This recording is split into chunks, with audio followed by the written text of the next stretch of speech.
Vamos iniciando o nosso estudo de Pirkei Avot. Perek Gimel, capítulo 3, Mishnah Yud Gimel, Mishnah 13. Rabbi Akiva Omer, Sechok vekalut rosh, margilin leerva. Disse Rabbi Akiva, risos e leviandade conduzem o homem à libertinagem. Na verdade, aqui, a linguagem da Mishnah, margilin leerva, está mais relacionado a coisas ligadas a uma aproximação física entre homem e mulher. Masoret siagla Torah. A tradição é acerca da Torá. Maasrot siagla osher. Os dízimos são acerca da fortuna. Nedarim siagle prishut. Os votos ou os juramentos são acerca da devoção. Siagle chokhmah shtika. E qual que é acerca da sabedoria? Hein, meu amor? É o silêncio. O silêncio é acerca da sabedoria. Que interessante, né, essa Mishnah? Muito bem. Vamos ler o comentário primeiramente do Chavruta da Rede. Em nossos dias, costuma-se dizer que tudo em excesso faz mal. E acho que isso não é só dos nossos dias. Assim também dizia a Maimônides, o Rambam, que afirmava sempre o caminho do meio como sendo o ideal, como sendo o preferível. O caminho do equilíbrio, né? O comentarista Ikar Tosfot Yom Tov acrescenta ao estudo que o peso na consciência, ou o estado consciente e o temor a Deus protegem a pessoa dos pecados relacionados à luxúria. Citando o fato desse estudo tratar de proteções extras que se fazem necessárias com relação aos excessos que podem conduzir a desvios de conduta. Acrescenta que nos momentos onde falta consciência, as pessoas se esquecem de Deus e por isso podem desviar sua conduta, sabia? E justamente deste ponto se reflete o risco que representam para a vida íntegra. Nos momentos onde falta consciência, a gente está dizendo que as pessoas, entre aspas, se esquecem de Deus e por isso podem desviar sua conduta. E justamente deste ponto se reflete o risco que representam para a vida íntegra, né? Que esses fatores representam. Por fim, chama a atenção, obviamente, o dízimo como proteção para a riqueza. Na própria Torá consta, acer te acer, 10% dizimará. Por assim dizer, brincadeira. A ser representa a linguagem relativa a 10, Esser. Então 10, o dízimo. Então, em hebraico é muito comum essa linguagem redundante para dar mais ênfase naquilo que deve ser feito. Então, o dízimo dizimará, nesse sentido. O Talmud no Tratado de Ta'anit, 9.1, olha, 9T, Amud Aleph, frente, entende que a linguagem também faz referência à riqueza, que é o quê? Que é osher em hebraico. O que quer dizer isso? Acer te acer, onde que está a relação com osher, que é a riqueza? E explica o versículo, acer que deixe teu asher, que é bem conhecida a explicação, tira o teu dízimo para que te enriqueças, para que te volte. Essa é uma riqueza inquestionável, da qual muitos milionários carecem e menos afortunados usufruem para compensar muitas vezes faltas materiais. Pois esta é a riqueza de espírito. Interessante o final daqui do comentário do Chavruta da Rede, porque acabou conduzindo o raciocínio para uma riqueza mais conceitual, que é a riqueza que eu gosto de chamar de riqueza do Pirkei Avot, e que é a verdadeira riqueza, mas não é a riqueza como a gente está acostumado a se referir a ela. E com relação ao ser, ao dízimo, realmente o que os sábios falam é que sim, a gente pode até testar mesmo o Eterno, falando, tô dando dízimo aqui, mas eu preciso realmente de uma ajudinha daí dos céus. Então, muito interessante. Mas interessante também esse caminho interpretativo de levar para essa questão de riqueza existencial. Vamos ler agora os comentários. Masoret siagla Torah. Vamos ler esse primeiro comentário aqui do Bartenura. Masoret siagla Torah. המסורת שמסרו לנו חכמים בחסרות והיתרות שבתורה. As tradições, os costumes que nos foram entregues pelos sábios em lugares onde aparentemente existem faltas e onde aparentemente vem complementos na Torá, certo? Que é onde os sábios colocam faltas e complementos no sentido de aplicabilidade prática, por exemplo. A Torá fala as atarás como sinal entre teus olhos, nos teus braços, entre teus olhos como frontais. Quem falou que é preto? Quem falou que vai estar escrito Shema dentro? Quem falou que tem que ter o Shem Shin de um lado com 3 pernas e o Shin do outro lado com 4 pernas. Quem falou isso? Hachamim, Masoret, tradição, costume. Isso foi transmitido. Aonde? Em lugares que faltava. Faltava o quê? Às vezes uma definição concreta do que a Torá estava nos mandando. E essa falta, na realidade, é o papel principal da Torá Shebeal Pé, da Torá oral. Ela foi dada na oralidade justamente para estar na boca do povo, porque ela é a materialização da Torá escrita, que muitas vezes tem as leis e os mandamentos, mas não os caminhos para a sua aplicabilidade. Gosto muito de fazer uma comparação entre a Constituição Federal, que é um livro de leis. Você abre o livro de leis da Constituição Federal e muitas vezes não é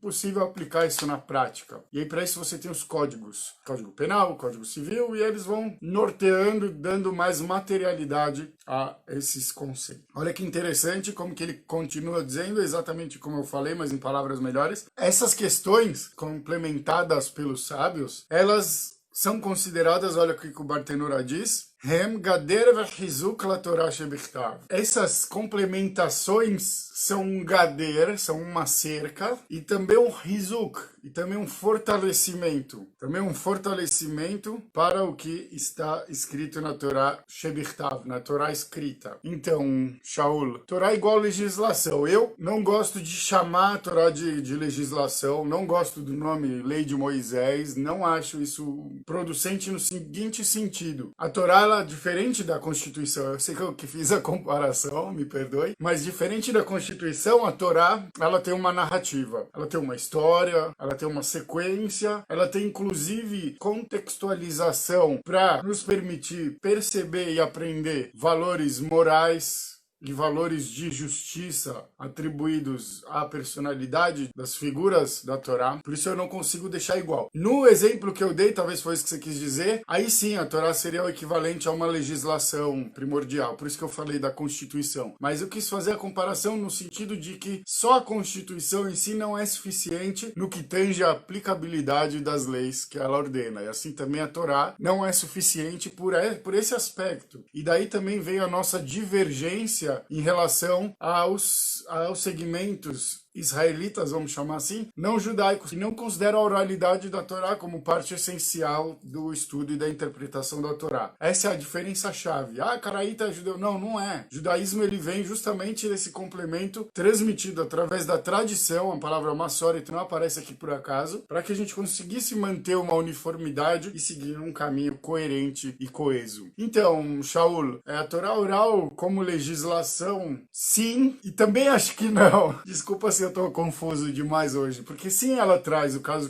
concreto, mas acho que também ela não se limita apenas a isso. A sua função, sim, aí é trazer sempre para o caso concreto. Mas a maioria das leis, originalmente, provém da Torá, direta ou indiretamente, né? Continuamos. She'aledehem anu mevinim kama mitzvot ech ya'asu otam. Porque através dessa cerca que a Masoret representa, e através dos ensinamentos dos sábios, e ele está fazendo uma referência direta à Torá Shebeal Pé, à Torá oral, através desses ensinamentos a gente entende as mitzvot e como elas têm que ser praticadas, que é exatamente o que eu vinha dizendo, da aplicabilidade na prática. Kemo besukot, basukot, basukot.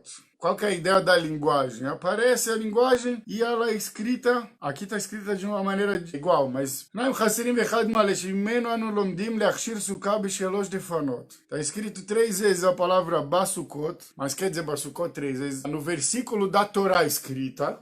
Está escrito, Basukot, Shvu, Ki Basukot, Shavt, Bene Israel, Vetzitar, Meres, Mitzrayim, Basukot, Shvu. Alguma coisa assim. 3 vezes, quando fala da sucata, é mencionada 3 vezes. E por algum sinal que com certeza consta na Torá, ou na escrita dela, ou mesmo no Chumash, na parte já de pontuação, a gente consegue aprender através do ensinamento dos Chachamim que o mínimo de paredes para uma sucá ser considerada sucá, uma cabana ser considerada sucá, é 3 paredes. Não é o melhor exemplo, eu gosto mais do exemplo do tefilim, porque o exemplo do tefilim é muito prático. Por que o tefilim tem que ser preto? Não pode ser azul, verde, amarelo. Pode ser, sei lá, verde. É bonito, eu gosto de verde. Cor da natureza. Azul é a cor da esperança, da bandeira de Israel. Por que não azul? É Masoret. Os Chachamim entenderam, ensinaram e transmitiram desse jeito. Masrot Siag Laosher, a gente falou que o dízimo é uma cerca para a riqueza. Um Bartenura que eu citei no Chavruta da Rede, vou ler só a linguagem dele para a gente se acostumar, que é muito importante. Dirtiv Aser Ta'aser, que está escrito na Torá, Aser Ta'aser, dízimo, dizimarás, né, separarás o dízimo. Aser Bishvil Shetit Asher, tira o dízimo para que você enriqueça. Aqui ele meio que deixa na literalidade. E no Chavruta da Rede eu dei uma filosofada e conduzi isso para o conceito de riqueza trazido pelo Pirkei Avot mais para frente, que também se aplica, obviamente, mas que às vezes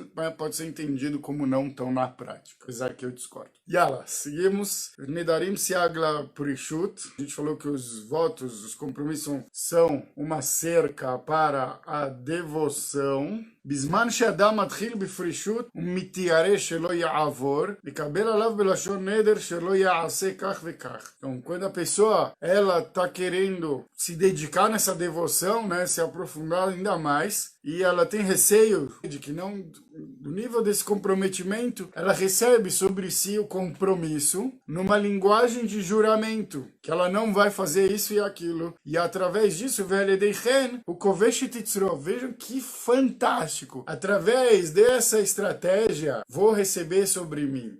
Como que eu vou dar um bom exemplo aqui? Toda vez que acontece uma coisa, eu fico extremamente possesso. Vou receber sobre mim que eu não fico mais. Vou receber sobre mim que eu quero trabalhar meu autocontrole, minha calma. Quando acontecer alguma coisa adversa à minha vontade, eu vou me acalmar. Vou respirar fundo. Qual que é o lance? Quando a gente recebe sobre si como um compromisso, como um voto, como um juramento, a gente consegue mais uma ferramenta importante para dominar nossos instintos. Sensacional, sensacional. E qual a importância de dominar o instinto? Diz a mesma Mishnah do Pirkei Avot, que vai falar sobre a riqueza. Vai falar sobre o instinto. Quem é o Gibor, quem é o forte, o valente. A Kovesh Titzro, aquele que consegue dominar seu instinto. E ele diz aqui exatamente isso. O voto, aquele alto rigor imposto, isso sim é uma proteção para a devoção, porque ela é mais um instrumento, é mais um recurso para dominar o nosso instinto. Muito, muito legal. Nos ajuda a entender também como os fanáticos se tornam fanáticos, porque devoção, devoção, devoção, devoção, devoção. A gente acabou de mencionar, poucos minutos atrás, a importância do equilíbrio. Então, sim, devoção ao máximo, mas nunca em excesso. A ideia não é a gente sair desse mundo, a ideia é a gente trazer a espiritualidade para esse mundo. E o excesso, ele nos tira do mundo. Da onde ele aprende isso? Do início da frase, do que Rabbi Akiva começou falando.